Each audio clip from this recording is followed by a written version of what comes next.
வீட்டுக்கொரு தமிழன் நாட்டை காக்க புறப்படிந்து முழங்கிய எங்கள் தாத்தன் குமரி தந்தை மார்ஷல் நேசமணி அவர்களை வணங்கி நாம் தமிழர் கட்சியின் கிள்ளியூர் சட்டமன்ற தொகுதியின் வேட்பாளர் அறிமுக கூட்டத்தை மிகச்சிறப்பான முறையில் ஒழுக்கத்தோடும் நேர்த்தியோடும் நடத்தி வருகிற நாம் தமிழர் கட்சியின் கிள்ளியூர் சட்டமன்ற தொகுதியினுடைய நிர்வாகிகளே, இந்த இடத்தில் உணர்வோடு கூடியிருக்கக்கூடிய நாம் தமிழர் கட்சியினுடைய படைத்தளபதிகளே, என்னுடைய நண்பர்களே, உறவினர்களே, பல்வேறு சமூக அமைப்புகளை சார்ந்த ஆளுமைகளே, எழுத்தாளர்களே, எனக்கு பின்னதாக எழுச்சிவரை ஆற்ற வருகை தந்திருக்கக்கூடிய நாம் தமிழர் கட்சியினுடைய மாநில கொள்கை பரப்பு செயலாளரான புதுக்கோட்டை ஜெயசீலர் அவர்களே, மிகச்சிறப்பான முறையில் எங்களுக்கு பாதுகாப்பு வழங்கிக் கொண்டிருக்கக்கூடிய மதிப்பிற்குரிய காவல்துறை அதிகாரிகளே, ஆங்காங்கே நின்று எங்களுடைய பேச்சுக்களை மிக தெளிவாக உள்வாங்கிக் கொண்டிருக்கக்கூடிய வணிக பெருங்குடி மக்களே, வாகன ஓட்டுநர்களே, பெற்றோர்களே, தாய்மார்களே, என் உடன் பிறந்தவர்களே, உங்கள் அனைவருக்கும் என்னுடைய அன்பான வணக்கம். நாம் நின்று கொண்டிருக்கக்கூடிய இந்த புதுக்கடை மண் சாதாரண மண் அல்ல. ஒரு வரலாற்று சிறப்பு வாய்ந்த ஒரு பெரும் புரட்சி நடந்த மண்தான் இந்த புதுக்கடை மண். இன்றைக்கும் நம்மில் பலர் நினைத்துக் கொண்டிருக்கிறோம், நாமெல்லாம் ஒரு காலத்தில் மலையாளிகளாகத்தான் இருந்தோம், அதன் பிறகு கேரளாவில் இருந்து நாம் பிரிந்து வந்தோம், அதன் பிறகுதான் நாம் தமிழர்களாக மாறினோம் என்றுதான் நம்மில் பலர் நினைப்பது உண்டு. என்னிடம் கூட பலர் மல்லு கட்டுவது உண்டு. நீ நாம் தமிழர் கட்சியில் இருக்கிறாய், நீயே மலையாளி தானே, நாம் எல்லாரும் மலையாளிகள் தானே, நாம் எல்லாம் கேரளாவில் இருந்து தானே பிரிந்து வந்தோம் என்று சொல்லி பலர் மல்லு கட்டுவது உண்டு. அன்றைக்கு மலையாள ஆதிக்கத்தின் கீழ் இந்த நிலப்பரப்பு இருந்த போது, கேரளாவின் கீழ் அல்ல, மலையாள ஆதிக்கத்தினுடைய ஆட்சியின் கீழ் இந்த நிலப்பரப்பு இருந்த போது, இன்றைக்கு குமரி நிலமாக இருக்கக்கூடிய நம்முடைய குமரி மாவட்டமாக இருக்கக்கூடிய இந்த பகுதிகளை உள்ளடக்கி கேரளா என்கிற தனி மாநிலத்தை நாங்கள் உருவாக்குவோம், அதற்கான போராட்டங்களை நாங்கள் நடத்துவோம், இந்த மண் எங்களுக்கு சொந்தம், இது ஒரு மலையாள தேசம் என்று மலையாள மக்கள் பெரும் போராட்டங்களை முன்னெடுத்த போது, இல்லை இல்லை இல்லை இல்லை இல்லவே இல்லை, இன்றைக்கு நேற்றைக்கு அல்ல, பல்லாயிரம் ஆண்டுகளுக்கு முன்பே தொல்காப்பியர் காலத்திலேயே வடவேங்கடம் தென்குமரி ஆயிடை தமிழ் கூறும் நல்லுலகு என்று தமிழர் நிலப்பரப்பினுடைய தென்னெல்லையாக இந்த குமரி நிலம்தான் இருந்தது. இந்த நிலத்தை எந்த காலத்திற்கும் யாருக்கும் நாங்கள் தரமாட்டோம். எங்கள் தாய் தமிழ் தாய் தான், அந்த தமிழ் தாயோடு தான் நாங்கள் இணைவோம் என்கிற பெரும் போராட்டத்தை நமது தாத்தன் குமரி தந்தை மார்ஷல் நேசமணி அவர்கள் தலைமையிலான போராளிகள் முன்னெடுத்தார்கள்.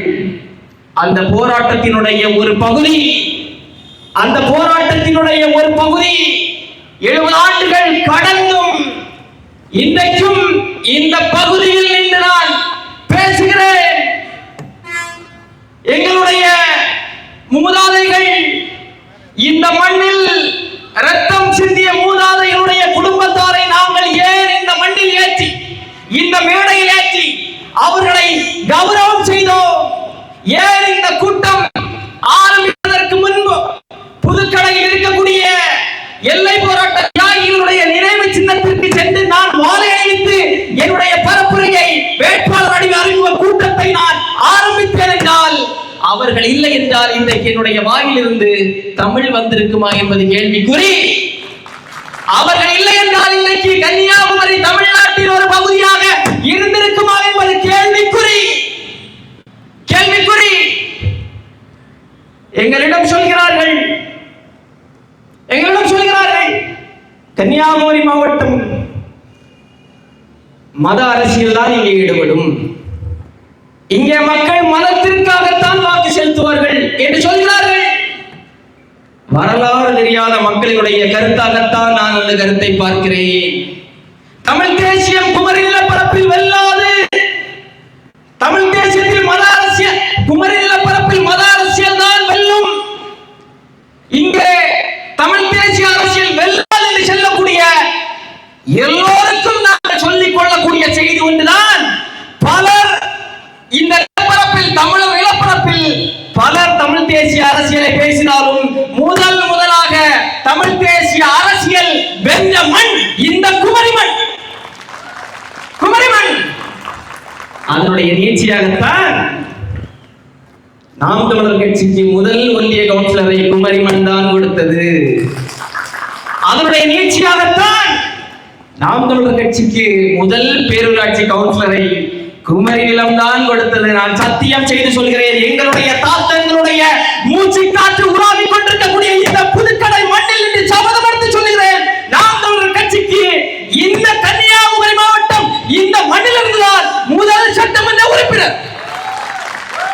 இந்த சபதத்தை எங்கள் தாத்தங்கள் 11 பேர் இந்த நிலப்பரப்பில் அன்றைக்கு தற்கொலை போராட்டத்தின் போது புறமுதுகு காட்டி ஓடாமல் நெஞ்சை நிமிர்த்தி நின்று பட்டம் தானுடைய மலையாள இனவரி அரசு துப்பாக்கி தோட்டாக்களை அனுப்பிய போது புறமுதுகு காட்டாமல் நெஞ்சை நிமிர்த்தி நின்று இந்த மண்ணுக்காக நாங்கள் சாவதற்கும் தயார் என்று நின்று இந்த மண்ணில் விதையாக வீழ்ந்த எங்களுடைய தாத்தங்கள் சிந்திய ரத்தத்தில் அவருடைய மூச்சு காற்று உலாவிக் கொண்டிருக்கக்கூடிய மண்ணில் நின்று என்னுடைய பரப்புரை ஆரம்பிக்கிறேன் என்றால் சாதாரண செய்தி அல்ல, வரலாற்று செய்தி. வரலாற்றை படைப்பதற்காகத்தான் இந்த இடத்தில் ஆரம்பித்துக் கொண்டிருக்கிறேன்.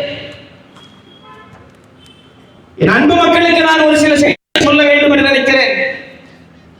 எல்லோரும் என்னை விட வயதில் உயர்ந்தவர்கள், பெரியவர்கள். என்னுடைய தாத்தா வந்திருக்கிறாங்க, என்னுடைய சித்தப்பா வந்திருக்கிறாங்க, பெரியப்பா வந்திருக்கிறாங்க, அண்ணன் தம்பி எல்லோரும் வந்திருக்கிறார்கள். என்னை விட பெரியவர்கள். உங்களுக்கு அரசியல் பாடத்தை சொல்லிக் கொள்ளக்கூடிய அளவுக்கு எனக்கு வயது இல்லை. ஆனால் இந்த மண்ணில் நீங்கள் காலம் காலமாக தேர்ந்தெடுத்து வைத்திருக்கக்கூடிய அரசியல் கட்சிகள் இந்த மண்ணில் எப்படி அரசியலை பாடுபடுத்தி வைத்திருக்கிறார்கள் என்பதை சொல்ல வேண்டிய கடமையும் பொறுப்பும் உங்கள் வீட்டு பிள்ளையாக எனக்கு இருக்கிறது.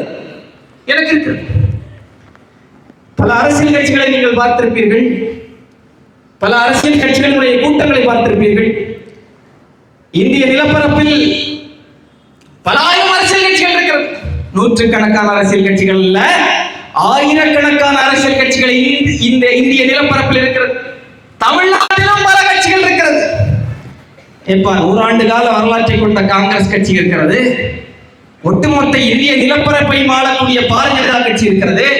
50 ஆண்டுகளுக்கு மேலாக தமிழ்நாட்டினுடைய அதிகாரத்தை தங்களுடைய கைகளில் வைத்திருக்கக்கூடிய திமுக, அதிமுக என்கிற பண பலம் பொருந்திய, அதிகார பலம் பொருந்திய, படை பலம் பொருந்திய கட்சிகள் இருக்கிறதே. இந்த கட்சிகளுக்கு மாற்றாக நாங்கள் எதற்கு உங்களுக்கு வாக்கு செலுத்த வேண்டும்? ஏன் ஒரு புதிய கட்சி? எதற்காக நாம் தமிழர் கட்சிக்கு நாங்கள் வாக்கு செலுத்த வேண்டும் என்கிற கேள்வி உங்களுடைய மனதில் எழ வேண்டும். அப்படி ஒரு கேள்வி உங்களுடைய மனதில் எழவில்லை என்றால் இந்த நொடி பொழுது தொடங்கி என்னுடைய பேச்சு முடிகிற வரைக்குமாவது, குறைந்தபட்சம் இந்த கூட்டம் முடிகிற வரைக்குமாவது ஏன் நாம் தமிழர் கட்சிக்கு நீங்கள் வாக்கு செலுத்த வேண்டும், நான் ஏன் நாம் தமிழர் கட்சிக்கு வாக்கு செலுத்த வேண்டும் என்கிற கேள்வியை எழுப்பிக் கொள்ளுங்கள். அதை நாம் தமிழர் கட்சியுடைய கூட்டத்திற்கு மட்டுமல்ல, நீங்கள் எந்த கட்சிக்கு வாக்கு செலுத்த வேண்டும் என்று நினைத்தாலும் அந்த கட்சிக்கு ஏன் வாக்கு செலுத்த வேண்டும், எதற்காக வாக்கு செலுத்த வேண்டும், இவர்களுக்கு வாக்கு செலுத்துவதன் மூலமாக நமக்கு கிடைத்தது என்ன, கடந்த காலங்களில் இவர்களுக்கு வாக்கு செலுத்தியதன் மூலமாக நமக்கு இவர்கள் செய்தது என்ன, இனி வாக்கு செலுத்தினால் இதுவரை செய்யாததை இவர்களுக்கு செய்வார்களா என்கிற அத்தனை கேள்விகளையும் எழுப்பியதற்கு பிறகுதான் என் அன்பிற்குரிய பெற்றோர்கள், உடன் பிறந்தவர்கள், நீங்கள் வாக்குச்சாவடிகளுக்குள் நுழைய வேண்டும். கிறிஸ்துமஸ் கொண்டாடினோம், எல்லோரும் துணி எடுத்திருப்பீங்க. கிறிஸ்துமஸுக்கு புது துணி. ஒரே கடையில போய் பார்த்த முதல் துணியையே நான் எடுத்து விட்டு வந்து விட்டேன் என்று யாராவது சொல்ல முடியுமா? யாராவது? என்னுடைய அக்காமார், என்னுடைய சித்திமார், பெரியம்மாமார், என்னுடைய தங்கைகள் யாராவது ஒரே கடைக்கு போனேன், ஒரே சேரி எடுத்துட்டேன், ஒரே சேலை பார்த்தேன், உடனே எடுத்துட்டேன். முடியாது. எத்தனை கடைகளுக்கு ஏறி இறங்குகிறோம். காலில் போடுற செருப்பு ஒரு ஆண்டு போடுவோமா? ஒரு செருப்பை ஓராண்டு போடக்கூடிய செருப்பை தேர்வு செய்வதற்கு எத்தனை கடைக்கு செல்ல போகிறோம், எத்தனை கடைக்கு செல்கிறோம், எத்தனை செருப்பை பார்த்து வேண்டாம், சரியில்லை சரியில்லை சரியில்லை, குவாலிட்டி இல்லை, இது வந்து விலை அதிகமா இருக்கு, பார்த்து பார்த்து பார்த்து முடிவெடுக்கக்கூடிய நாம் ஏன் ஒவ்வொரு முறையும் தேர்தல் என்று வருகிற போது மதத்தை பார்த்து மட்டுமே, சாதியை பார்த்து மட்டுமே, பணத்தை பார்த்து மட்டுமே உங்களுடைய வலிமை மிக்க வாக்குகளை நீங்கள் செலுத்துகிறீர்கள் என்கிற கேள்வி என்னுள் இருக்கிறது. அந்த கேள்வி உங்களுக்குள்ளும் வர வேண்டும் என்பதற்காகத்தான் இந்த எளிய பிள்ளைகள் அதிகார பலம் இல்லாமல், பணபலம் இல்லாமல், பரம்பரை அரசியல் பின்புலம் இல்லாமல் இந்த பிள்ளைகள் நாங்கள் நிற்கிறோம் என்றால் இந்த கேள்வியை எங்களுக்குள் என்றோ தோன்றிய அந்த கேள்வி உங்களுக்குள்ளும் ஒரு நாள் எழுந்தே தீரும் என்கிற நம்பிக்கையோடு தான் இந்த களத்தில் நாங்கள் நிற்கிறோம். இந்த மண்ணில் எது அரசியலாக இருக்கிறது என்பதை நண்பு மக்கள் சிந்திக்க வேண்டும். எது அரசியல்?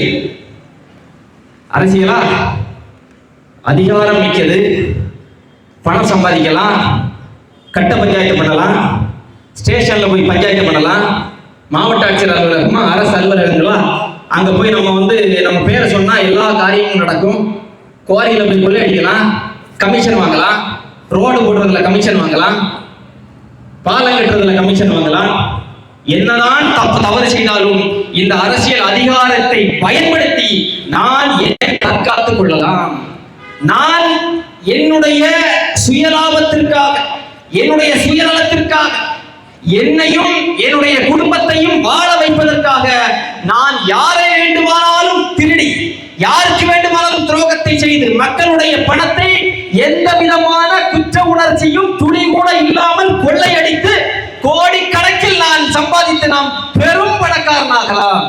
அதற்காக அரசியல். இங்கே கூடியிருக்கக்கூடிய நண்பர்கள், என்னுடைய அண்ணன் தம்பிகள், நீங்கள் சிந்தித்து பாருங்கள், இன்றைக்கு அரசியல் இப்படி இருக்கிறதா இல்லையா? இதனால் வரை நீங்கள் வாக்கு செலுத்திய கட்சிகள், அந்த கட்சிகள் அரசியலை இப்படி பார்க்கிறதா இல்லையா என்கிற கேள்வியை உங்களுக்குள் நீங்கள் எழுப்ப வேண்டும். அதுதான் அரசியல், அதுதான் அரசியல். வேற என்ன அரசியல்? நாங்க பார்த்த அரசியல் அதுதான். நாங்கள் 50 ஆண்டு காலமாக நாங்கள் பார்த்த அரசியல் அதுதானே. அப்படிதான் இருக்கு. நீ என்ன புதுசா வந்து அது அரசியல் இல்லை, இத்தனை ஆண்டு காலமாக 50 ஆண்டு காலமாக இந்த மண்ணில் இருந்த அரசியலே இல்லை என்று சொல்கிறாயே. அப்படி என்றால் நீங்கள் வைக்கக்கூடிய அரசியல் என்ன? எங்களுக்கு 1000 ரூபாய் தர்றாங்க, மகளிருக்கு 1000 ரூபாய் தர்றாங்க, மாசம் 1000 ரூபாய் மகளிருக்கு தர்றாங்க, அதனால நாங்க ஓட்டு போடுறோம். எங்களுக்கு விடியல் பேருந்தில் பயணம் செய்வதற்கு இலவசம், அதனால நாங்க அவங்களுக்கு வாக்கு செலுத்துறோம். பொங்கலுக்கு 2000 ரூபாய் தர்றாங்க, 3000 ரூபாய் தர்றாங்க, தீபாவளிக்கு 2000 ரூபாய் தர்றாங்க, ஒவ்வொரு ஆண்டும் 3000 ரூபாய் தர்றாங்க. பொங்கலுக்கு, தீபாவளிக்கு, எல்லா பண்டிகைகளுக்கும் எங்களுக்கு பணம் தருகிறார்களே. தேர்தல் நேரத்தில் இலவச மிக்சி, இலவச கிரைண்டர், இலவச வாஷிங் மிஷின், இப்ப இலவச பைக், இலவச கார் வரைக்கும் சென்று விட்டதே. நீ என்ன இதெல்லாம் சரியில்லை என்று சொல்கிறாயா? அப்ப என்னதான் சொல்ல வருகிறீர்கள் நீங்கள்? நாம் தமிழர் கட்சி அரசியலை என்னவாக பார்க்கிறது? நீங்கள் இந்த மண்ணில் அதிகாரத்திற்கு வந்தால் நீங்கள் மக்களுக்கு எதை செய்வீர்கள் என்கிற கேள்வி உங்களுக்குள் எழுந்ததென்றால் உங்களுக்கான கூட்டம் தான் இந்த கூட்டம், உங்களுக்கான கூட்டம் தான் இந்த கூட்டம். சரியாக 60 ஆண்டுகளுக்கு முன்பு இந்த மண்ணில் ஒரு மகத்தான தலைவர் இருந்தார்.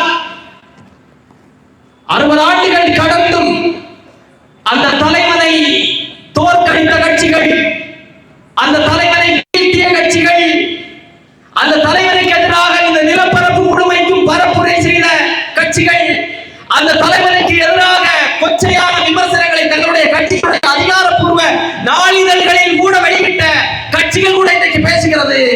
நாங்கள் வந்தோம் என்றால் நாங்கள் காமராஜர் ஆட்சியை தருவோம் என்று. அந்த மகத்தான தலைவனை 60 ஆண்டுகள் கடந்தும் ஏன் அத்தனை கட்சிகளும் இன்றைக்கு பேசிக் கொண்டிருக்கிறது?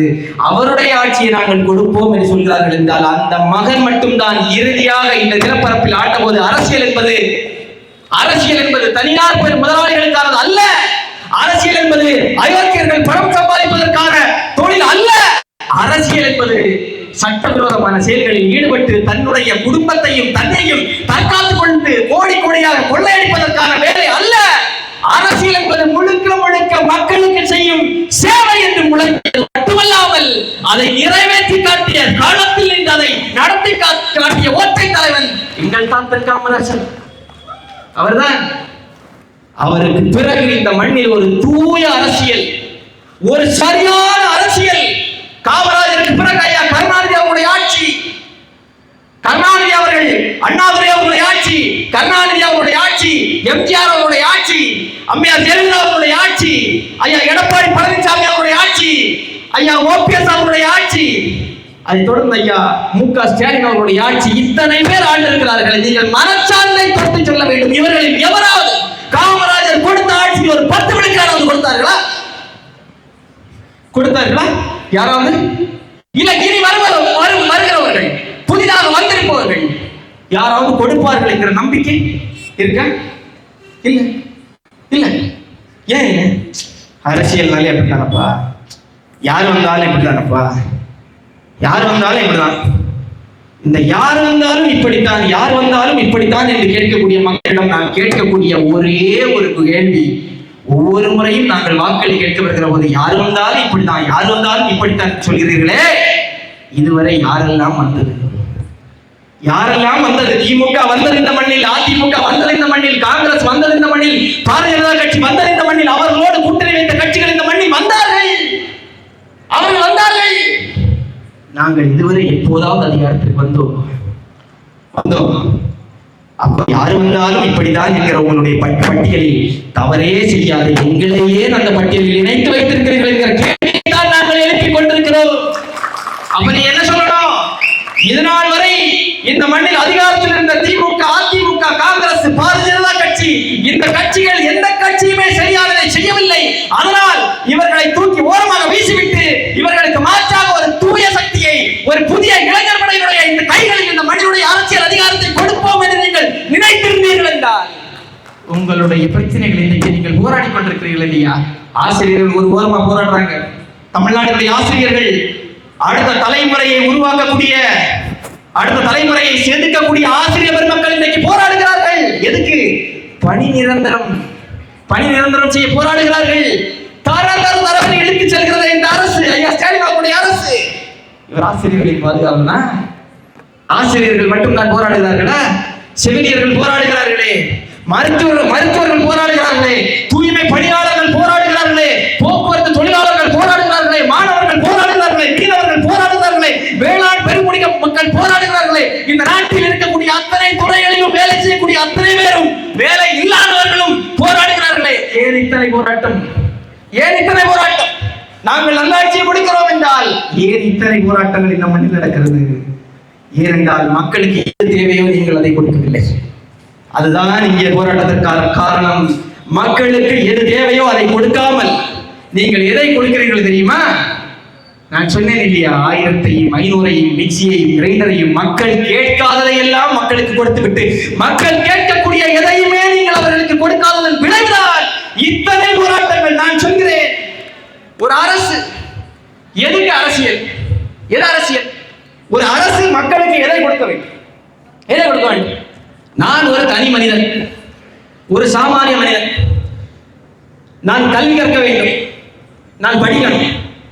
ஒரு பள்ளிக்கூடத்தை கட்டி நான் அந்த பள்ளிக்கூடத்தில் படிக்க முடியும். என்னுடைய தனியாக ஒரு பள்ளிக்கூடத்தை என்னால் கட்ட முடியாது.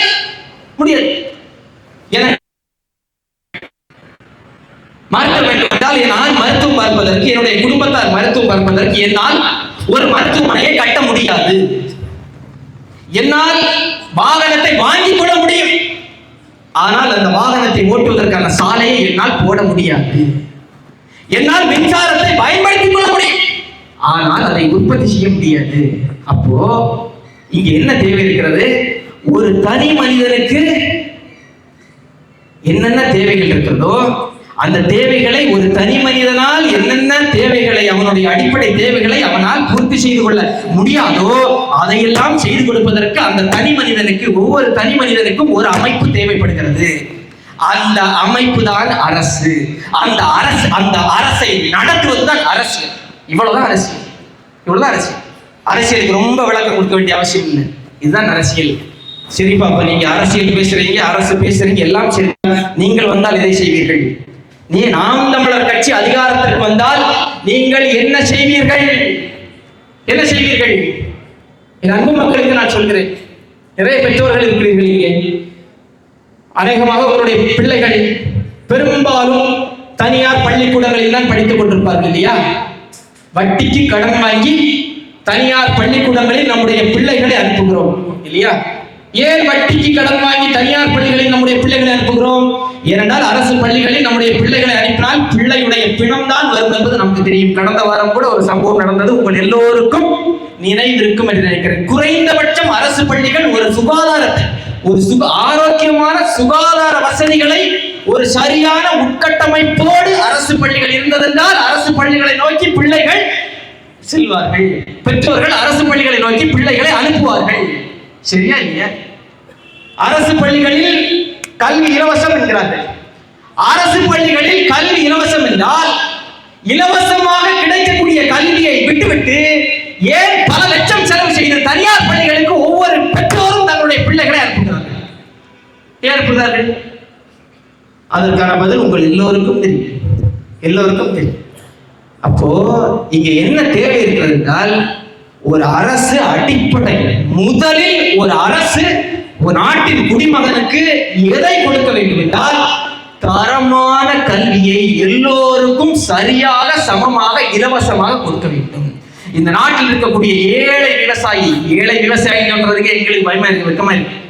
ஏன்னா 50 ஆண்டு காலமாக இந்த மண்ணை ஆண்டவர்கள் தொடர்ந்து ஏழை விவசாயியை ஏழையாகவே வைத்திருப்பதன் காரணமாகத்தான் நான் அதை சொல்லிக் கொண்டிருக்கிறேன். ஒரு ஏழை அடித்தட்டு குடும்பத்தில் இருக்கக்கூடிய ஒரு பிள்ளைக்கு எப்படிப்பட்ட கல்வி வேண்டும், எப்படிப்பட்ட கல்வி வேண்டும், எப்படிப்பட்ட கல்வியை இந்த அரசு கொடுக்கணும்? இந்த நாட்டினுடைய முதலமைச்சருடைய பேரனுக்கு, இந்த நாட்டினுடைய சட்டமன்ற உறுப்பினர், இந்த நாட்டினுடைய அமைச்சர்கள், இந்த நாட்டினுடைய பாராளுமன்ற உறுப்பினருடைய பிள்ளைகளுக்கு எப்படிப்பட்ட கல்வி கிடைக்கிறதோ அதே போன்ற ஒரு கல்வி இந்த நாட்டில் இருக்கக்கூடிய அடித்தட்டு பெற்றோர் ஒருவருடைய பொருளாதாரத்தில் பின்தங்கிய வறுமை கோட்டின் கீழ் இருக்கக்கூடிய பெற்றோரின் பிள்ளைக்கும் அப்படிப்பட்ட சரியான சமமான கல்வி கிடைப்பதுதானே ஜனநாயகம். அதுதானே ஜனநாயகம். அதைத்தானே எங்கள் தாத்தன் காமராஜர் அன்றைக்கு செய்தார். நீங்கள் ஏன் செய்யல?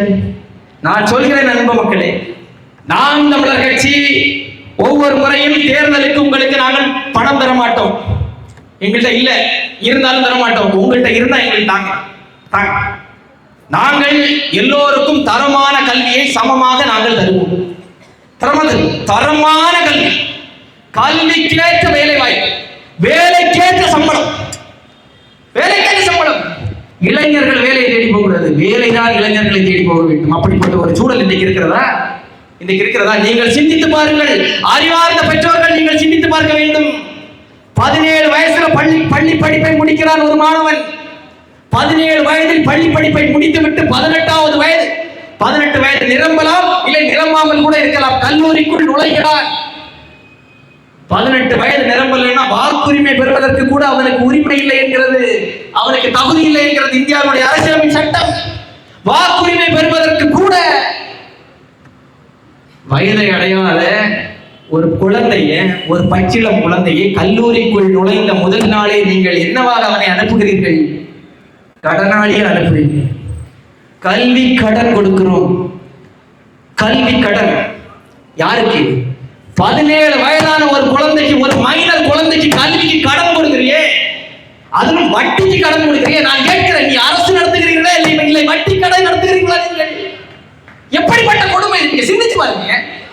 17 வயசு மாணவனுக்கு நீங்கள் எதை கொடுக்க வேண்டும்?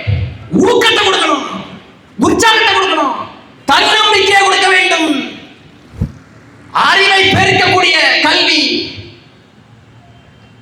ஒவ்வொரு வகுப்பறையினுடைய நாற்காலிகளில் தான் இந்த நாட்டினுடைய எதிர்காலம் இருக்கிறது என்று சொல்லாத தலைவர்கள் இல்லை. ஆனால் நீங்கள் என்ன சொல்கிறீர்கள், என்ன செய்கிறீர்கள்? அந்த மாணவரை கடனாளியாக்கி கல்லூரிக்குள் அனுப்புகிறீர்கள். அதுக்கப்புறம் என்ன சொல்றீங்க? கல்வி கடனை நாங்கள் ரத்து செய்வோம் என்கிறீர்கள். அதை சாதனை என்றும் சொல்கிறீர்கள். கல்வி கடனை ரத்து செய்வோம் என்று சொல்லக்கூடிய இவர்களிடம் நாங்கள் கேட்பது, மாணவனை, பச்சிளம் குழந்தையை, 18 வயது கூட நிரப்பாத மாணவனை கடனாளி ஆக்குவதே ஒரு தேசத்துரோக குற்றம் இல்லையா? குற்றம் இல்லையா? இத்தனை கட்சிகள் மேடை போடுகிறது, இத்தனை கட்சிகள் பேசுகிறது. நாங்கள் வைத்த இந்த கருத்தை ஏதாவது ஒரு கட்சி வைத்ததா? இல்ல இனி வைக்குமா? அப்படி வைக்கும் என்றால் அந்த கட்சிகளுக்கு நீங்கள் வாக்கு செலுத்துங்கள். அப்படி வைக்காது என்றால் நாம் தமிழர் கட்சிக்கு வாக்கு செலுத்துங்கள். நீங்கள் தான் முடிவு செய்து கொள்ள வேண்டும். நீங்கள் தான் முடிவு செய்யணும். ஒரு நாடு, ஒரு நாட்டு மக்களுக்கு கொடுக்க வேண்டியது தரமான கல்வி, தரமான மருத்துவம், தூய குடிநீர். இதுதான் இலவசமாக எல்லோருக்கும் சரியாக சமமாக கொடுக்க வேண்டும். இதெல்லாம் சாத்தியமா? இதெல்லாம் கொடுக்க முடியுமா? ஒரே கேள்விதான், கொடுக்கணுமா இல்லையா? வேணுமா இல்லையா? தேவை இருக்கா இல்லையா? தேவை இருக்கிறது என்றால் அந்த தேவையிலிருந்து சாத்தியம் பிறக்கும். அன்பு மக்களுக்கு நான் சொல்கிறேன், ஒரு அரசு அடிப்படையிலே மக்களுக்கு கொடுக்க வேண்டிய எதையுமே கொடுக்க முடியாது என்கிற கட்டமைப்பையே உருவாக்கி வைத்து விட்டார்கள். இப்ப நம்ம போய் மக்கள்கிட்ட இதெல்லாம் தான் ஒரு அரசு மக்களுக்கு கொடுக்க வேண்டியது, இதையெல்லாம் நாங்கள் தருகிறோம் என்றால் அதெல்லாம் எப்படிங்க? இந்த கருத்து உருவாக்கம் இருக்கிறது, இந்த கருத்து உருவாக்கம் முதலில் உடைத்து நொறுக்கப்பட வேண்டியது. அன்பு மக்களுக்கு சொல்கிறேன், ஆரோக்கியமான உணவு நம்ம எல்லாரும் சாப்பிடுறோம், நம்ம பிள்ளைகளுக்கு வாங்கி கொடுக்கிறோம். ஆரோக்கியமான உணவு, நாம் வாங்கக்கூடிய காய்கறிகள், தக்காளி, வெண்டைக்காய், கத்தரிக்காய், வலதுலங்காய், இந்த காய்கறிகள், பழ வகைகள், ஆப்பிள், ஆரஞ்சு, கிரேப்ஸ், இத்தனை காய்கறிகள், இத்தனை பழ வகைகள், அரிசி, பயிர், பருப்பு, எல்லா பொருட்களையும் நாம் வாங்குகிறோமே. வாங்கிவிட்டு நம்முடைய பிள்ளைகளுக்கு ஆரோக்கியமான உணவு சாப்பிடு என்று நாம் சொல்கிறோமே. இந்த பொருட்கள் எல்லாம் உண்மையிலேயே நாம் இன்றைக்கு சாப்பிடக்கூடிய சாப்பாடு, நாம் வாங்கக்கூடிய பொருட்கள் ஆரோக்கியமானதாக இருக்கிறதா? நம்முடைய ஊட்டச்சத்தை உயர்த்துகிறதா? நம்முடைய ஆரோக்கியத்தை இன்றைக்கு நாம் வாங்கி உண்ணக்கூடிய பொருட்கள் நம்முடைய ஆரோக்கியத்தை பாதுகாக்கிறதா இல்லை சிதைக்கிறதா? பிறக்கிற குழந்தை இன்றைக்கு புற்றுநோய் விடப்படுகிறது. நான் பொய் சொல்லல, எல்லோருடைய கைகளிலும் அலைபேசி இருக்கிறது, தட்டி பாருங்கள். பிறக்கிற குழந்தை இன்றைக்கு புற்றுநோயோடு இருக்கிறது. தாய்ப்பால் நஞ்சாக மாறி வருகிறது. பல மாநிலங்களில், பல நாடுகளில் ஆய்வு முடிவுகள் சொல்கிறது தாய்ப்பால் நஞ்சாக மாறி இருக்கிறது. தாய்ப்பால் எப்படிங்க நஞ்சா மாறும்? பிறக்கிற குழந்தை எப்படி மரணம் அடைந்து போகும்? பிறந்து 10 மாதமான குழந்தைக்கு புற்றுநோய் எப்படி வருகிறது? எப்படி வருகிறது என்றால் அந்த குழந்தையினுடைய உணவு குழாயில் நச்சுத்தன்மை இருக்கிறதா? எப்படி நச்சுத்தன்மை வந்தது? தாய்ப்பாலை மட்டுமே உண்ணக்கூடிய ஒரு குழந்தையினுடைய உணவு குழாயில் எப்படி நச்சுத்தன்மை வந்தது? எங்கிருந்து அந்த நஞ்சு வந்தது? அந்த தாயினுடைய பாலில் இருந்து வந்தது. தாய்ப்பால் உலகத்திலேயே தூய்மையான உணவு தாய்ப்பால். அந்த தாய்ப்பால் இன்றைக்கு நஞ்சாக மாறி இருக்கிறது. காரணம் என்னவென்றால் இந்த நாட்டில் நடந்து கொண்டிருக்கக்கூடிய வேளாண் முறை. உணவே மருந்து என்று சொன்னார்கள் நம்முடைய முன்னோர்கள். ஏன் மருந்தெல்லாம் இல்லையா? உணவு தான்டா மருந்து. 100 வயசு 120 வயசுல எல்லாம் நம்ம பாட்டி தாத்தா பல்லு இருந்து அப்படி இருக்கும், இரும்பு மாதிரி ஆரோக்கியமா இருந்தாங்க. ஆரோக்கியமா 10 பிள்ளை 15 பிள்ளை பெற்றாங்க. இன்னைக்கு ஒரு பிள்ளை பெற்றெடுக்க முடியல. கருத்தரிப்பு மையங்கள், சேர்க்கை கருத்தரிப்பு மையங்கள் அங்கங்கே புதிதாக முளைத்துக் கொண்டிருக்கிறது. புதிதாக மருத்துவமனைகளை கட்டி எழுப்பிக் கொண்டிருக்கிறார்கள். ஒரு நாட்டில் பள்ளிக்கூடங்களும் கல்வி கூடங்களும் படிப்பகங்களும் கட்டப்படுகிறது, அதிக அளவில் கட்டப்படுகிறது என்றால் அந்த நாடு வளர்ச்சியை நோக்கி சென்று கொண்டிருக்கிறது என்று பொருள். அந்த நாட்டினுடைய மக்கள் வளர்ச்சியை நோக்கி நகர்ந்து கொண்டிருக்கிறார்கள் என்று பொருள்.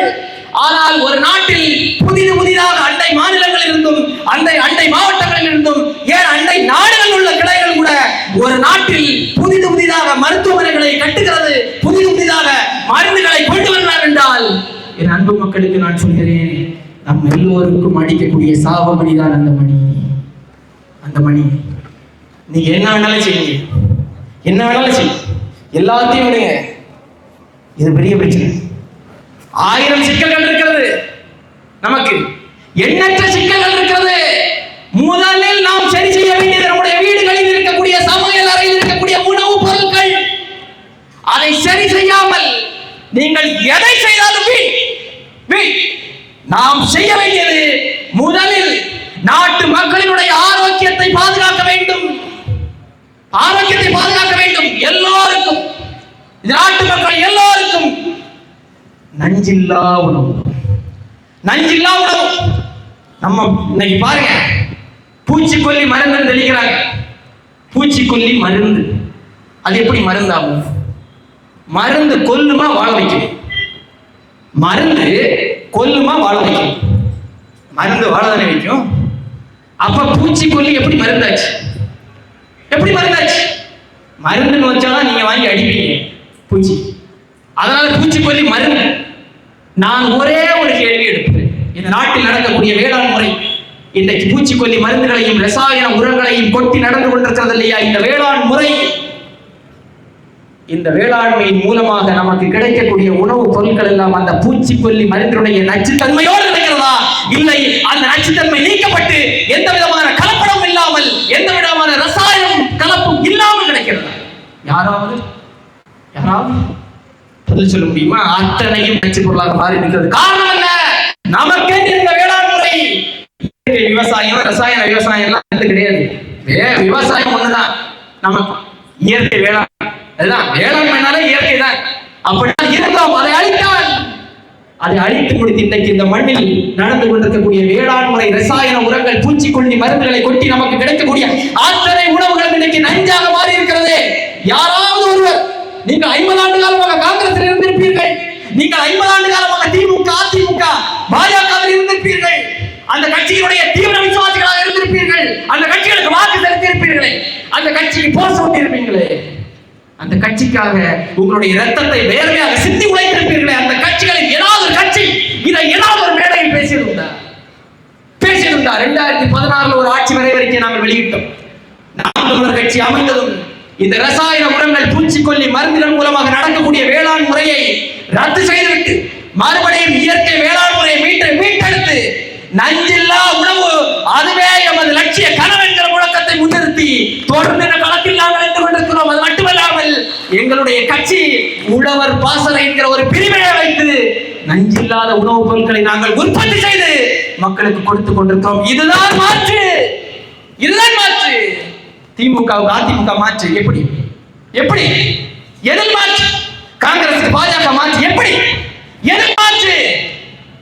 இதுவரை இந்த மண்ணில் எவரும் வைத்திடாத ஒரு புதிய அரசியலை இந்த மண்ணில் வைக்கிறோம். அதனால் தான் சொல்கிறோம், நாமே மாற்று, நாம் தமிழரை மாற்று என்று. என்னுடைய பேச்சுக்களை கேட்டுக்கொண்டிருப்பவர்களுக்கு என்ன இவன் அரசியல் கட்சி கூட்டம், வேட்பாளர் அறிமுக கூட்டம் கூப்பிட்டு விவசாயத்தை பத்தி பேசுறான், தக்காளியை பத்தி பேசுறான், வெண்டைக்காவை பத்தி பேசுறான், இதெல்லாம் பேசுறானே, இதெல்லாம் எதுக்கு பேசுறான்? இதைதான் பேசியிருக்க வேண்டும். இந்த மண்ணில் 50 ஆண்டு காலமாக அரசியல் கட்சிகளுடைய கூட்டங்களில் இந்த பேச்சுகள் தான் பேசப்பட்டிருக்க வேண்டும். இதுதான் பேசப்பட்டிருக்க வேண்டும். ஆனால் எது இங்கே பேசப்பட வேண்டுமோ அதை பேசாமல், எது பேசப்படவே கூடாதோ அதையே பேசிக் கொண்டிருக்கிறார்கள். அதையே ஊடகங்களும் செய்தியாக மாற்றிக் கொண்டிருக்கிறது. அதுதான் பிரச்சனை. முதலில் இந்த ஊடகங்களில் வரக்கூடிய செய்திகளை பார்க்க எப்படிப்பட்ட ஒரு சமூகத்தை இவர்கள் கட்டமைக்கிறார்கள். என் அன்பு மக்களுக்கு நான் சொல்கிறேன், சமீபத்தில் பார்க்கிறேன் ஒரு செய்தி. இந்த மாலை மலர்ல மாலை நேரத்தில் போடுறாங்க இல்லையா செய்தி, அதுல ஒரு டீ கடையில தொங்க போட்டுறாங்க ஒரு செய்தி. நான் அப்படியே என்னுடைய மகிழ்ச்சியில் போயிட்டு இருக்கிறேன். அப்படி பார்க்கிறேன், என்ன செய்தின்னா ரொம்ப நாட்டுக்கு முக்கியமான செய்தி. நடிகையின் குளியல் வீடியோ வெளியாகி பெரும் பரபரப்பு. செய்தி சிரிக்கிறது சொல்லல, எப்படிப்பட்ட ஒரு கேடு கட்ட ஒரு சமூகமாக இந்த சமூகத்தை இந்த ஊடகங்கள் மாற்றிக் கொண்டிருக்கிறது. இந்த செய்தியை எதுக்கு நீங்க வெளியிடுறீங்க? இந்த செய்தி மூலமாக நீங்கள் தமிழ்நாட்டு மக்களுக்கு சொல்ல வரக்கூடிய செய்தி என்ன? பெற்றோர்கள் சின்ன குழந்தையை கூட்டு போவாங்க, கணவன் மனைவி குடும்பமாக போவார்கள். இந்த செய்தியை பார்க்கக்கூடிய அவர்களுடைய மனநிலை என்னவா இருக்கும்? என்ன செய்திகளை கட்டமைக்கிறீர்கள்? என்ன செய்தி வெளியிடுறீங்க? நீங்க என்ன செய்தி வெளியிடுறீங்க? இந்த கிடைக்கல என்ன செய்யும்? கருத்து கணிப்பு என்று கருத்து திணிப்பை செய்யும். அப்ப இவர்களை என்ன செய்யணும்? ஒட்டுமொத்தமாக இந்த சமூகத்தை ஒரு குப்பை சமூகமாக மாற்றிக் கொண்டிருக்கிறார்கள்.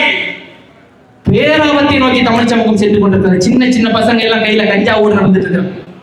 சின்ன பசங்க ஸ்கூல் படிக்கிற பையன் கஞ்சா இல்ல, அதை தாண்டி புதுசா ஏதோ மெத்துங்கிறான் கித்துங்கிறான், என்ன கருமாந்திரத்தை எல்லாம் சொல்லிட்டு இருக்கான். ஸ்கூல் படிக்கிற பையன் புத்தகம் தானங்க இருக்கணும். பள்ளிக்கூடத்துல படிக்கிற பையன்கிட்ட என்ன இருக்கணும்? புத்தகம் இருக்கணும், பேனா இருக்கணும். இங்க கஞ்சாவும் பலவிதமான போதைப் பொருட்கள் இருக்குது. எப்படி வந்தது? எப்படி வந்தது? யார் பொறுப்பு? ஒட்டுமொத்தமா சிதைச்சிட்டாங்க. தலைமுறை இளைஞர் கூட்டத்தையே சீரழித்து வைத்திருக்கிறார்கள். சீரழித்து தெருவா டாஸ்மாக், தெருவா டாஸ்மாக். முதல்ல வந்தவை இந்த அத்தனை டாஸ்மாகளையும் எடுத்துக்கணும். சத்தியம் செய்து சொல்கிறேன், என் தாய் மீதான இந்த மண்ணில் சொல்கிறேன், வந்தது முதல் வேலையாக இந்த டாஸ்மாகை அத்தனை டாஸ்மாகளையும் இழுத்து மூடிடும். அத்தனை டாஸ்மாகை இழுத்து மூடிவிட்டு இந்த குடிப்பவர்களுக்கு பதிலாக படிப்பவர்களை நாங்கள் கட்டுவோம். உங்களுக்கு குடிப்பவர்கள் வேணும்னா திமுகவுக்கு, அதிமுகவுக்கு, காங்கிரஸுக்கு, பாஜகவுக்கு ஓட்டு கொடுங்க. படிப்பவர்கள் வேணும், அறிவை வளர்க்கக்கூடிய ஒரு அடுத்த தலைமுறையை நாம் உருவாக்க வேண்டும் என்று நினைப்பவர்கள் எங்களுக்கு வாக்கு செலுத்து. நீங்க தான் முடிவு சொல்லணும். நாங்க என்ன செய்ய போறோம், அவர்கள் என்ன செய்தார்கள் என்பதை நாங்க சொல்றது எங்க கடமை. செலுத்த வேண்டும், உங்களுடைய உரிமை. நீங்கள் சிந்தித்து வாக்கு செலுத்த வேண்டும், சிந்தித்து வாக்கு செலுத்த வேண்டும். நாங்கள் ஒரு அறிவார்ந்த ஒரு இளம் தலைமுறையை உருவாக்குவதற்காக இந்த காலத்தில் நாங்கள் இருக்கிறோம். ஒரு படித்த பண்பட்ட ஆற்றல் மிக்க ஒரு இளைஞர் படையை இந்த மண்ணில் உருவாக்கி ஒரு சமூக மாற்றத்திற்காக இந்த மண்ணில் நாங்கள் இருக்கிறோம். நினைக்கிறீங்க நாங்க ஏதோ இங்க சட்டமன்ற உறுப்பினர் ஆகி எம்எல்ஏ ஆறதுக்கு, எம்பி ஆறதுக்கு ஆகிட்டு ஏதோ கோடி கோடியா கொள்ளையடிக்கிறது இருக்கிறோம் என்பதற்காக அல்ல. எல்லாவற்றிலும் மாற்று, எல்லாவற்றிலும். அதனால்தான் நீங்கள் அண்ணன் சீமான் அடிக்கடி சொல்வது, நாங்கள் இந்த கட்டடத்தை புதுசா பெயிண்ட் அடிக்கிறதுக்கு வந்தவர்கள் அல்ல, ஒட்டுமொத்தமாக அந்த கட்டிடத்தை இடித்து போட்டுவிட்டு புது கட்டிடத்தை கட்ட வருகிறோம் என்றால் 50 ஆண்டு கால நோய் ஒட்டுமொத்தமாக முடிச்சிட்டாங்க. அத்தனையும் முதலிலிருந்தே சரி செய்யணும், முதலிலிருந்தே சரி செய்ய வேண்டும். ஒரு ஆரோக்கியமான ஒரு இளைஞர் படையை சரி செய்யணும். ஒரு நாடு ஒண்ணு இல்ல, நாடு இல்ல, ஒரு ஊர், ஒரு கிராமம் எப்போது வளர்ச்சி அடையும்?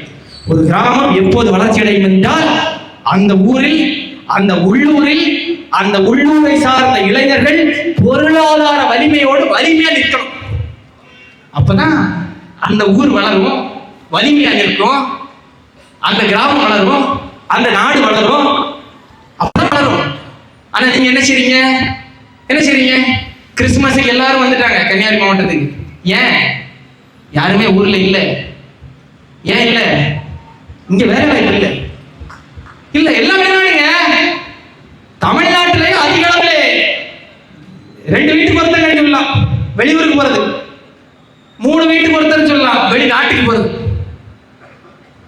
இந்த நிலையை உருவாக்கியது யார்? யார் உருவாக்கியது? இருக்கக்கூடிய இளைஞர்களை என்ன செஞ்சு வச்சிருக்கிறீங்க? டாஸ்மாக் கடையை திறந்து வச்சு சிந்திக்கும் திறனை மழுங்கடித்து விட்டீர்கள்.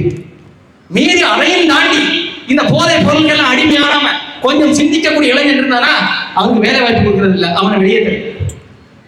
ஏன்? சிந்திக்கும் திறன் உள்ள இளைஞர்கள், துடிப்பும் ஆற்றலும் மிக்க படித்த இளைஞர்கள், துடிப்பான இளைஞர்கள் இந்த மண்ணில் நின்றால், பொருளாதார வலிமையோடு நின்றால், இவர்களுடைய அயோக்கிய தரங்கள் அத்தனையும் நெஞ்சை நிமிர்த்திருந்து கேள்வி எழுப்புவார்கள். இந்த அரசுடைய பிழைகள், நிர்வாக சீர்கேடுகள், தவறுகள் அத்தனையும் கேள்வி எழுப்புவார்கள். அப்படி கேள்வி எழுப்பக்கூடிய ஒரு இளைஞர் படை வந்தால் இந்த திமுக, அதிமுக, காங்கிரஸ், பாஜக இந்த கட்சிகளுக்கு ஏது அரசியல்? ஏது அரசியல்? அப்ப இவனை சிந்திக்க விடக்கூடாது. அதையும் தாண்டி சிந்திச்சானா வெளியாது.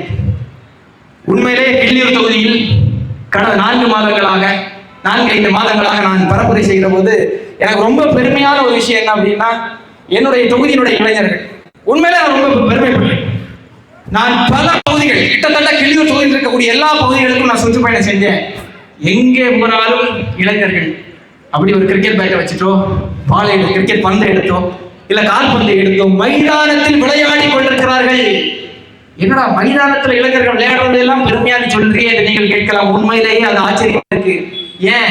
இன்னைக்கு மைதானத்தில் விளையாடக்கூடிய இளைஞர்களுடைய எண்ணிக்கை என்ன? எத்தனை இளைஞர்கள் மைதானத்தில் விளையாடுகிறார்கள்? என்னைக்கு விளையாட்டை விட்டு வெளியேறினோம், மைதானத்தை விட்டு என்னைக்கு வெளியேறினோமோ டாஸ்மாக நோக்கி போறோம், கஞ்சா போதைக்கு போறோம், பலவிதமான போதை பொருட்களுக்கு மாறினோம். ஆனால் என்னுடைய தொகுதி இளைஞர்கள் துடிப்பாக இருக்கிறார்கள். ஆனால் இந்த தொகுதி எத்தனையோ விளையாட்டு வீரர்களை உருவாக்கி இருக்க வேண்டிய கிள்ளியூர் தொகுதி, எத்தனையோ விளையாட்டு வீரர்கள் அடுத்த கட்டமாக எங்கே செல்ல வேண்டும் என்று தெரியாமல் இருக்கிறார்கள். அவர்களுக்கு கை கொடுப்பதற்கு இந்த மண்ணில் யார்? இத்தனை ஆண்டு காலமாக இருக்கிற சட்டமன்ற உறுப்பினர்கள், பாராளுமன்ற உறுப்பினர்கள், இந்த தொகுதி இளைஞர்களுக்காக நீங்கள் செய்தது என்ன? கிரிக்கெட் விளையாடி இருக்கிறாங்க, தெரு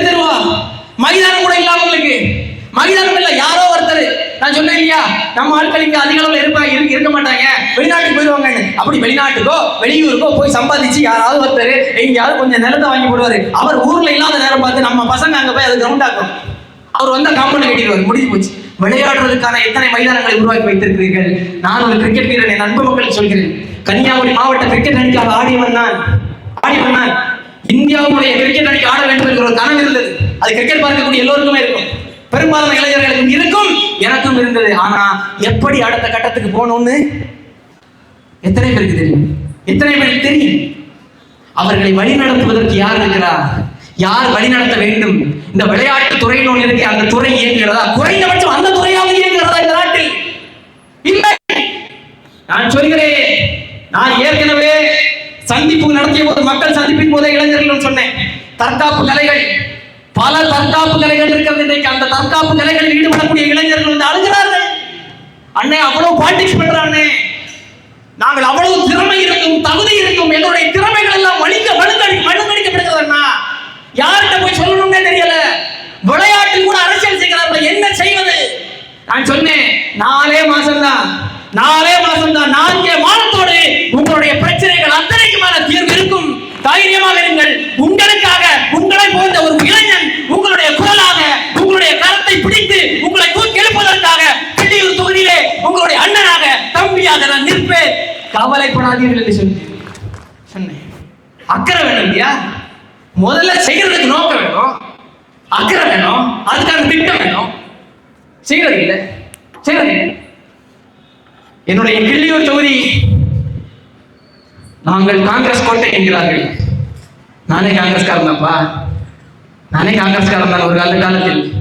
நண்பு மக்களுக்கு நான் சொல்கிறேன், 30 ஆண்டு காலமாக நாங்கள் தான் இங்கே இருக்கிறோம், 25 ஆண்டு காலமாக நாங்கள் தான் இருக்கிறோம். இது காங்கிரஸ் கோட்டை, நாங்கள் பலமான கோட்டையை கட்டி வைத்திருக்கிறோம் என்று நீங்கள் பேசுகிறீர்களே. நான் சொல்கிறேன், இந்த மாவட்டத்தினுடைய மலைகள் என்னுடைய இதயமாக, என்னுடைய மண்ணினுடைய, குமரி மண்ணினுடைய, எங்கள் தாத்தன் நேசமணி கட்டி காத்து மீட்டெடுத்த குமரி மண்ணினுடைய இதயமாக இருக்கக்கூடிய மேற்கு தொடர்ச்சி மலையை, அந்த இதயத்தை பிடிச்சு வீழ்ச்சி எடுத்து கேரள கடலை விட்டு கொட்டுகிறார். இத்தனை சட்டமன்ற உறுப்பினர்கள் இந்த தொகுதியில், ஏன் கன்னியாகுமரி மாவட்டம் முழுக்க இத்தனை பாராளுமன்ற உறுப்பினர்கள், அமைச்சர்கள் இத்தனை பேர் இருந்து உங்களால் செய்ய முடிந்தது என்ன? கோட்டை கட்டினோம்.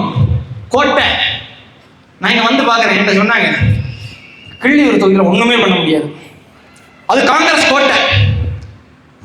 கோட்டை. எப்படி நீ வீழ்த்துவ? கிள்ளியூர் தொகுதியில் எப்படி வெல்ல முடியும்? நீ மற்ற எந்த தொகுதியில் என்றாலும் வெற்றி பெறலாம். இங்கே காங்கிரஸை தவிர்த்து வேறு யாரையும், எந்த கட்சியையும் இங்க வந்து வென்றதில்லை. இங்க வெல்லவே முடியாது, உலகத்தில் வெல்லவே முடியாதுங்கிற படை எதுவுமே இல்லை. நான் சொல்கிறேன், இந்த தொகுதியில் என்று சொல்கிறேன், என் அன்பு மக்களுக்கு சொல்கிறேன், அவரு பெரிய ஆளு, அவங்க ரொம்ப பெரியவங்க, அந்த கட்சி அவங்க வீழ்த்தவே முடியாது. நீ சின்ன பையன். கோலியாத்து தாவீது தெரியுமா? கோலியாத்து தாவீது 5 அடி தான் தாவீது, நான் 5 அடி, ஒரே அடி, ஒற்றை அடி, நெற்றி பொட்டி, ஒற்றை அடி, காலி காலி. நான் கோலியாத்துக்கு தாவீது கதையை சொல்கிற போது உங்களுக்கு யாராவது நினைவில் வந்தார்கள் என்றால், உண்மை அதைத்தான் நான் சொன்னேன். கேட்கிறது நாள் இல்ல. கிள்ளியூர் தொகுதியில் எண்ணற்ற சிக்கல்கள் இருக்கிறது, எண்ணற்ற பிரச்சனைகள் இருக்கிறது, அத்தனையும் மூடி மறைக்கப்படுகிறது. எடுத்து பேசுறது நாள் இல்ல. இனி எதையும் பேசாமல் செல்வதில்லை. யாரும் இந்த டாஸ்மாக் மூடி தொலைங்கன்னா கேட்கணுமா இல்லையா? அதான் பிரச்சனை வந்தது. அதுக்கு இதுக்குதான் வேணும். ஏன் ஒரு பள்ளிக்கூடத்துல ஆசிரியர் பாடம் நடத்த முடியாது. மாணவன் என்ன செய்யறான்?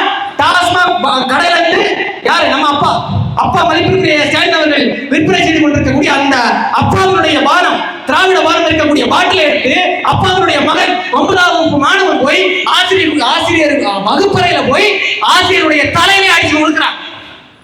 அப்பாவின் சாதனை, திராவிட மாடல் ஆட்சியின் சாதனை. அப்படிதான் அப்பாவின் பானம் வேலை செய்யுது. சில விட நான் நம்ம தொகுதிக்கு வரேன், நேரம் இல்லை, சுருக்கமா முடிச்சிடுறேன். கிள்ளியூர் தொகுதி என்னப்பா செய்வ? கிள்ளியூர் தொகுதிக்கு என்னப்பா செய்வ? ஒவ்வொரு நாளும் இந்த கிள்ளியூர் தொகுதி வழியாக கனிமவள கடத்தல் லாரிகள், எத்தனை லாரிகள் செல்கிறது என்பது இந்த தொகுதி மக்களுக்கு தெரியும். ஆனால் இந்த தொகுதியினுடைய சட்டமன்ற உறுப்பினர் மதிப்பிற்குரிய ராஜேஷ்குமார்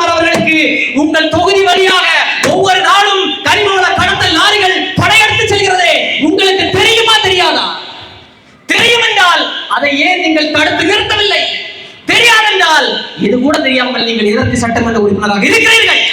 இந்த கேள்விக்கு மதிப்பிற்குரிய ராஜேஷ்குமார் அவர்கள் பதில் சொல்ல வேண்டும். நீங்க பதில் சொல்லணும், பதில் சொல்லணும். கேள்வி மேல் கேள்வி நாங்கள் கேட்டுக்கொண்டே இருப்போம். நீங்கள் பதில் சொல்ல வேண்டும். நீங்கள் பதில் சொல்லாமல் அமைதியாக இருந்தீர்கள் என்றால் நாங்கள் வைக்கக்கூடிய அத்தனை குற்றச்சாட்டுகளை நீங்கள் ஏற்கிறீர்கள் என்று தான் மக்கள் எடுத்துக்கொள்வார்கள்.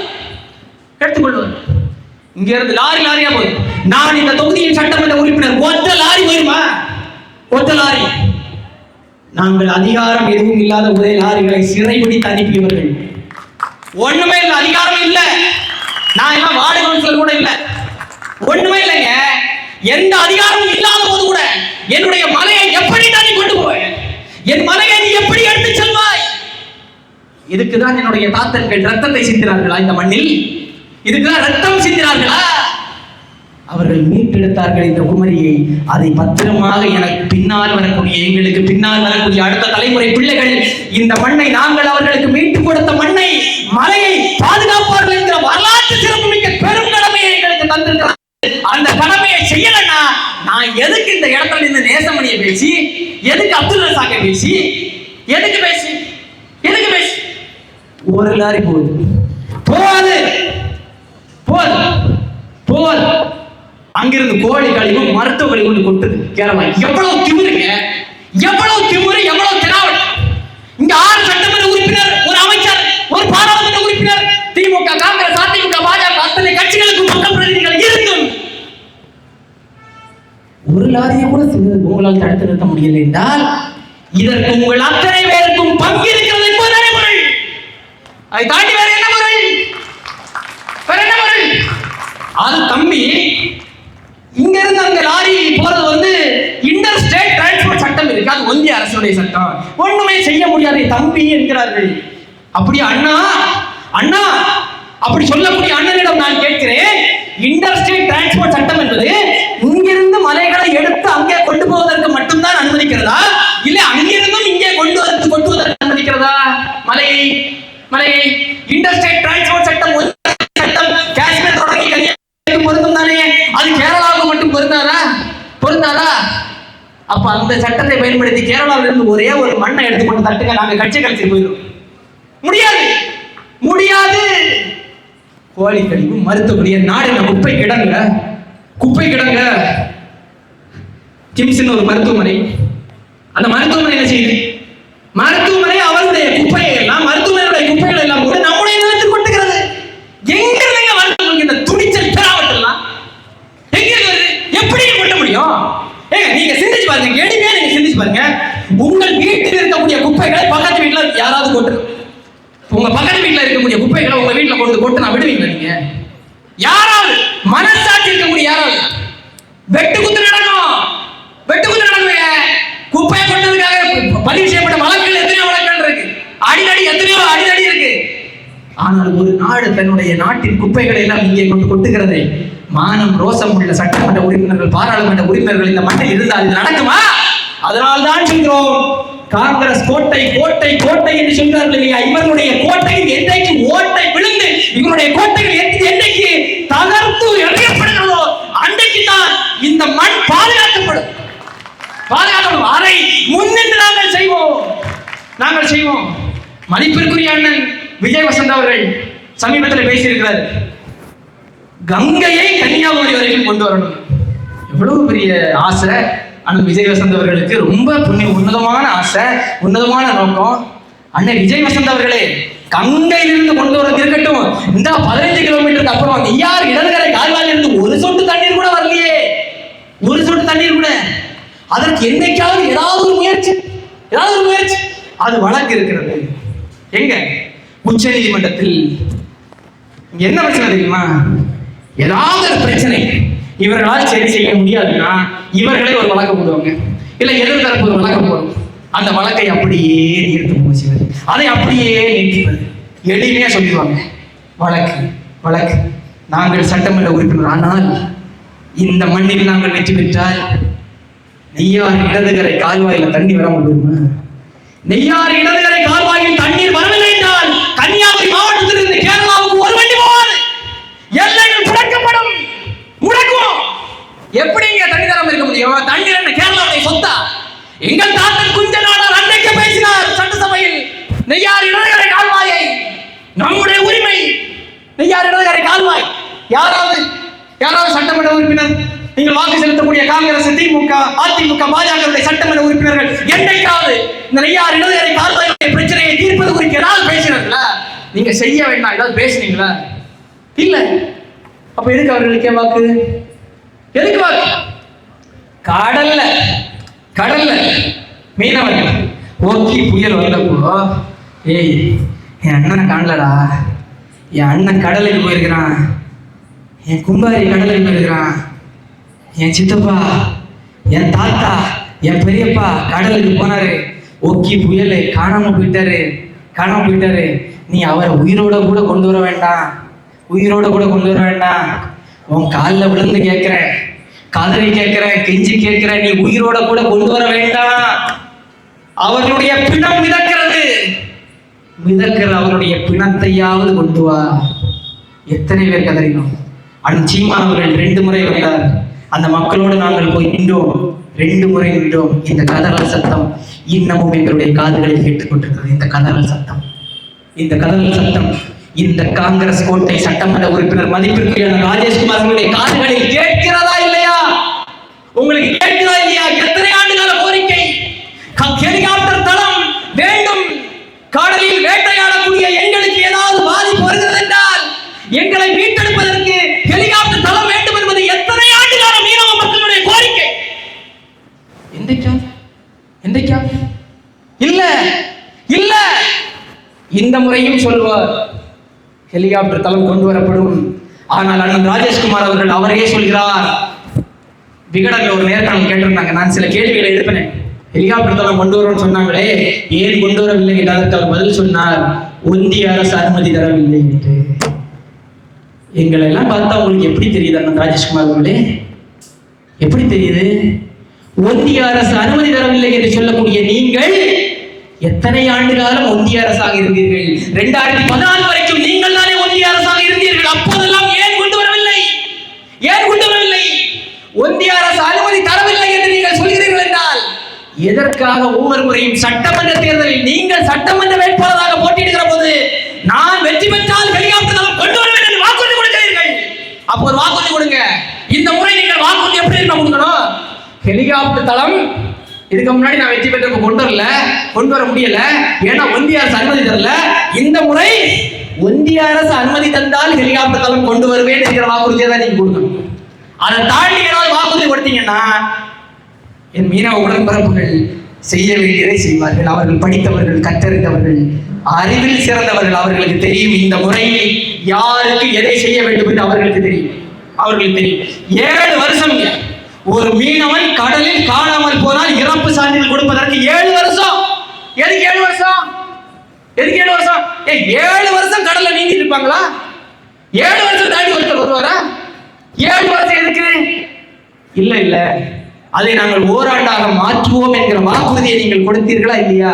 ஆனால் உதயநிதி ஸ்டாலின் அவர்கள் கடந்த 2023ஆம் ஆண்டில் இருக்கிறேன் முட்டத்தில் நடந்த மீனவர் தினத்தின் போது நீங்கள் பேசினீர்களா இல்லையா? கிட்டத்தட்ட 13 கோரிக்கைகள் நீங்கள் கொடுத்தீர்களே. அந்த கோரிக்கைகளில் ஏதாவது ஒரு கோரிக்கை என் மீனவ சகோதரிக்காக நீங்கள் நிறைவேற்றுண்டா? அப்புறம் நாங்க எதுக்கு வாக்கு செலுத்த வேண்டும்? இந்த சாலையில ஏதாவது வாகன விபத்து ஏற்படுதுன்னா, தலையில் அடிபட்டது, காலில் அடிபட்டது, கையில் அடிபட்டதுன்னா ஆம்புலன்ஸ் வரும், 108 கூப்பிட்டா உடனே எடுத்துட்டு போய் நமக்கு சிகிச்சை கிடைக்கும், உயிரை காப்பாற்றி விடுவார். கடல்ல வேட்டையாடக்கூடிய மீனவர்கள், அவர்களுக்கு ஒரு பாதிப்பு, அவர்களுக்கு ஒரு விபத்து. இந்த சாலையில விபத்து ஏற்பட்டா கடல் ஆம்புலன்ஸ் கொடுக்குறியப்பா, இது ஆம்புலன்ஸ் 108 கொடுக்குறியப்பா. அது மாதிரி கடல்ல எங்களுக்கு விபத்து ஏற்படுகிற போது எங்களுக்கோ எங்களுடைய படகுக்கோ ஏதாவது விபத்து ஏற்பட்டது என்றால் அந்த விபத்தில் இருந்து எங்களை பாதுகாப்பதற்கு கடல் ஆம்புலன்ஸ் எங்களுக்கு ஏற்படுத்தினா என்று இத்தனை ஆண்டு காலமாக கேட்டுக்கொண்டிருக்கிறோம். ஏன் ஏற்படுத்தி தரவில்லை என்று கொந்தளிக்கிறார்களே. மீனவ மக்களுடைய ஆளுகுரல் கேட்கிறதா இல்லையா? செய்ய மாட்டார்கள், இவர்கள் செய்ய மாட்டார்கள். நேரம் ஆயிடுச்சு. ஒரே ஒரு செய்தியை சொல்லி நான் நிறைவு செய்கிறேன். அன்பு மக்களுக்கு நான் சொல்றேன், நான் இதோடு நிறுத்த போறதில்லை. இன்றைக்குத்தான் ஆரம்பித்திருக்கிறேன் வெளியூர் தொகுதியினுடைய பரப்புரையை. ஒவ்வொரு தெருக்களிலும் பிரச்சனை இருக்கிறது. பாலப்பள்ளத்தில் திடக்கழிவு மேலாண்மை மையம் அந்த மக்களுடைய எதிர்ப்பை மீறி எப்படி தெரியுமா வாங்கியிருக்கிறாங்க? பேரூராட்சி நிர்வாகம். அங்க காங்கிரஸ் பாஜக கூட்டணியாங்க. பாலக்குளம் பேரூராட்சியில பிஜேபியை வீழ்த்துறதுக்கு காங்கிரஸ் ஓட்டு போடுங்கன்னு சொல்லிட்டு பாலக்குளம் பேரூராட்சியில காங்கிரஸ் பிஜேபி கூட்டணியா எப்படி இருக்கு? அங்க ரெண்டு பேரும் சேர்ந்து மக்கள் எதிர்ப்பை மீறி மக்களுடைய குடியிருப்பு பகுதியில், வேளாண் நிலத்தில், வழிபாட்டு தலங்கள் இருக்கக்கூடிய பகுதியில், நீர் நிலைகள் இருக்கக்கூடிய பகுதிகளில் திடக்கழிவு மேலாண்மை மையத்தை கொண்டு வராங்களா? மக்கள்கிட்ட என்ன சொல்லி தெரியுமா கையெழுத்து வாங்கியிருக்காங்க? நாங்கள் இந்த பகுதியில் சிறுவர் பூங்கா அமைத்து தருவோம். மக்களும் சிறுவர் பூங்கா வாங்க வாங்க நாங்க கையெழுத்து தருகிறோம் சொல்லி மக்கள் கையெழுத்து கொடுத்ததும் திடக்கழிவு மேலாண்மை மாவட்ட ஆட்சியர் மக்கள் போய் பல முயற்சிகள் எடுத்திருக்கிறாங்க, முடியல. மக்கள் நம்மை அழைத்தார்கள். நான் மக்களோடு போய் அந்த காலத்தில் நின்று உடனே சொன்னேன், கவலையப்படாதீங்க, என்ன செய்தாலும் தடுத்து நிறுத்தும். மக்களுக்காகத்தான் திட்டங்களை தவிர திட்டங்களுக்காக மக்கள் இல்ல. உடனே வாங்கன்னு சொல்லி மாவட்ட ஆட்சியர் கூட்டு போய் மாவட்ட ஆட்சியரிடம் புகார் கொடுத்து திரும்ப வந்தாச்சு. மாவட்ட ஆட்சியர் திருப்பி அனுப்பிடுறாங்க, உங்களுடைய மனு நிராகரிக்கப்பட்டது, அடுத்த நடவடிக்கை எடுத்துக்கணும். இந்த வேட்பாளர் கூட்டம் இருந்தனால கொஞ்சம் காலதாமதம் ஆயிடுச்சு, விட மாட்டோம். கவலையப்படாதீங்க. பாலப்பள்ளம் மக்களுக்கு நான் சொல்கிறேன், பாலப்பள்ளம் மக்களுக்கு மட்டுமல்ல, கிள்ளியூர் தொகுதி முழுக்க இருக்கக்கூடிய மக்களுக்கு சொல்கிறேன், பல பிரச்சனைகள் இதுபோல் நடக்கிறது. அந்த மக்களை மிரட்டுகிறதா பேரூராட்சி நிர்வாகம், மிரட்டுகிறாங்க. பெண்களை எல்லாம் என்னுடைய அக்கா தங்கைகள் அவங்க போய் மிரட்டுறாங்களாங்க. அவங்க சொல்றாங்க மிரட்டல் வருகிறது சொல்லி அந்த பகுதியில் இருக்கக்கூடிய மக்கள். விளையாட்டுகளை சொல்லல, மக்கள் என்ன கேட்டாங்க? உங்கள்கிட்ட என்ன கேட்டாங்க? சுவாசிப்பதற்கு தூய்மையான காற்று. நீ இங்க இந்த கழிவு கொண்டு கொட்டினா நான் வாழ முடியாது ஐயா என்று அவருடைய வாழ்வாதார பிரச்சனையை சொல்கிற போது மக்களால் தேர்ந்தெடுக்கப்பட்ட பிரதிநிதிகள், அந்த கட்சியை சார்ந்தவர்கள் மக்களோடு தான் நிற்க வேண்டும். நீ மக்களை மிரட்டுனா இதுவரைக்கும் யாரும் கேட்காமல் இருந்திருக்கலாம். இனி அத்தனை இடத்துல நான் வந்து நிற்பேன். கிளியூர் தொகுதியில் என் மக்களுக்கு சொல்கிறேன், முள்ளூர் துறையில இப்படிதான் போய் என்ன முள்ளூர் துறை மக்கள்கிட்ட அவங்க சொன்னாங்க, யாருமே வரல தம்பி, யாருமே வரல, நீங்களா வந்திருக்கீங்கன்னு. அந்த பகுதிக்கு மட்டுமல்ல, அந்த பகுதியுடைய பிரச்சனையும் தீர்த்து வைக்கப்படாமல் இருக்கிறது. இங்க என்ன பிரச்சனைனா, ஒரு பிரச்சனை மக்கள் எழுந்து போராடுறாங்க, கிளர்ந்து போராடுகிறார்கள் மக்களுடைய தேவைக்காக. அந்த பிரச்சனையை சரி செய்ய வேண்டிய இடத்தில் இருக்கக்கூடிய சட்டமன்ற உறுப்பினர்கள், பாராளுமன்ற உறுப்பினர்கள், அமைச்சர்கள், அந்த பேரூராட்சி ஊராட்சி நிர்வாகத்தில் இருக்கக்கூடிய தலைவர்கள், இவர்கள் என்ன செய்யறது? மக்களை மிரட்டுறது. உடனே மக்கள் என்ன செய்யறாங்க? மிரட்டுறாங்க. இப்போ வேலைக்கு போனோம், வெளிநாட்டுக்கு போனோம், பாஸ்போர்ட் எடுக்க முடியாது, என் பிள்ளைய பார்க்கணும், இந்த சிக்கல் எல்லாம் இருக்கு, அதனால நாங்கள் விட்டுறோம்ப்பா என்றுதான் இத்தனை காலம் நீங்கள் இருந்தீர்கள். இனி நீங்கள் அப்படி இருக்காதீர்கள். எங்களுக்கு எந்த பின்புறமும் இல்லை தம்பி, நாங்க பேக்ரவுண்டே இல்லாம இருக்கிறோம், அதனால எங்களால் எதுவும் செய்ய முடியாது என்று நீங்கள் இருக்கிறீர்களா? இந்த மண்ணில் இனி உங்களுடைய பின்புறமாக, உங்களுடைய பேக்ரவுண்டாக இந்த மண்ணின் மகன் நான் உங்களோடு நிற்பேன், உங்களோடு கைகோர்த்து நிற்பேன். நான் உங்களோடு நிற்பேன். என்னோடு ஒரு பெரும்படையாக உலகம் முழுக்க இருக்கக்கூடிய நாம் தமிழர் கட்சியுடைய உறவுகள் இருப்பார்கள். எல்லாவற்றையும் தாண்டி எங்கள் அண்ணன் சீமான் அவர்கள் எங்கரம் பிடித்து உங்களோடு, என்னோடு, நம்மோடு நிற்பார்கள். உறுதியாக நீங்க பார்த்தோம். எந்த அதிகார மக்கள் வந்தாலும் எதிர்ப்போம். நாங்க பார்க்காத மாஃபியா கும்பல் கிடையாது. இந்த கனிமவள கடத்தலுக்கு எதிராக போராடுறப்ப நாங்கள் பார்க்காத மாஃபியா கும்பல் கிடையாது. எல்லாத்தையும் பார்த்து தான் நிற்கிறோம், எல்லாத்தையும் விட்டு தான் நிற்கிறோம். எல்லாவற்றையும் விட்டுவிட்டு எல்லாவற்றையும் தாண்டி நின்று சமரசம் இல்லாமல் இந்த மண்ணுக்காக, மக்களுக்காக நான் நிற்கிறேன். என் அன்பு மக்களுக்கு ஒரே ஒரு உறுதியை சொல்லி நான் நிறைவு செய்கிறேன். யாரையோ நம்பிவிட்டீர்கள். காலமாக காங்கிரஸ், பாஜக, கிறிஸ்தவர்கள் என்றால் காங்கிரஸ் ஓட்டு போடணும், இந்துக்கள் என்றால் பாஜகவுக்கு ஓட்டு போடணும். நான் கேட்கிறேன், இந்துக்களின் பாதுகாவலர்கள், நீங்கள் இந்துக்களே, நீங்கள் எல்லாரும் என்னிடம் வாருங்கள், நான் தான் உங்களுக்கு பாதுகாவலர் என்று பாஜக சொல்கிறது. இன்னொரு புறம் கிறிஸ்தவர்களே, நீங்கள் எல்லாரும் என்னிடம் வாருங்கள், நான் தான் உங்களுக்கு பாதுகாவலர் இவர்கள் சொல்கிறார்களே. எவ்வளவு பெரிய மத அரசியல், மோசடித்தனமான அரசியல். இந்த காங்கிரஸ், பாஜக ரெண்டு கட்சிகளும் மதத்தை வைத்து அரசியல் செய்யக்கூடிய மத அரசியல்வாதிகள். இவர்களுக்கு இந்த மத அரசியல் இல்லைன்னா இந்த மண்ணில் இவர்களுக்கு அரசியலே இல்லை. யாரு? பிஜேபி காரன். யாரு? என் பக்கத்து வீட்டுக்காரன் பிஜேபி. காங்கிரஸ் காரன் யாரு? என் பக்கத்து வீட்டுக்காரன் காங்கிரஸ். இவன் கிறிஸ்தவன், இவன் இந்து. அதை தாண்டி நீங்கள் கன்னியாகுமரி மாவட்டம் மற்ற எந்த மாவட்டத்திலும் இல்லாத அவருக்கு ஒரு பெருமை, ஒரு சிறப்பு என்னவென்றால் ஒரே வீட்டில் அண்ணன் தம்பி இருப்போம். கிறிஸ்தவனா இந்துவா இருக்கா இல்லையா? பொண்ணு கொடுத்து பொண்ணு எடுப்போம் கிறிஸ்தவர்கள், இந்துக்கள். இந்த மாவட்டத்தினுடைய மகத்துவம் அது இந்த மாவட்டத்தினுடைய மகத்துவம். அந்த மகத்துவத்தை சிதைக்கக்கூடிய வேலையை இந்த காங்கிரசும் பாஜகவும் மாறி செய்து கொண்டிருக்கிறார்கள். இந்துக்களை பாஜக பிரித்து சென்றால்தான் கிறிஸ்தவர்களை காங்கிரஸ் பிரித்து செல்லும்.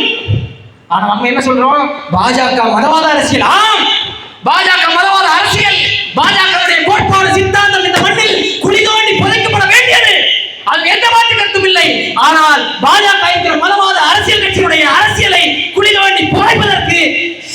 பேசுவதற்கும் அருகதை இல்லாத கட்சி தான் காங்கிரஸ் என்கிற கட்சி.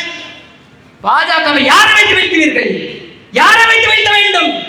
கிறிஸ்தவர்களை பிரிக்கக்கூடிய, இந்துக்களை பிரிக்கக்கூடிய, கிறிஸ்தவரை இந்துவை பிரிக்கக்கூடிய கட்சிகளை வைத்து வைத்த சித்தாந்தங்களை, தத்துவங்களை வீழ்த்த போகிறீர்களா?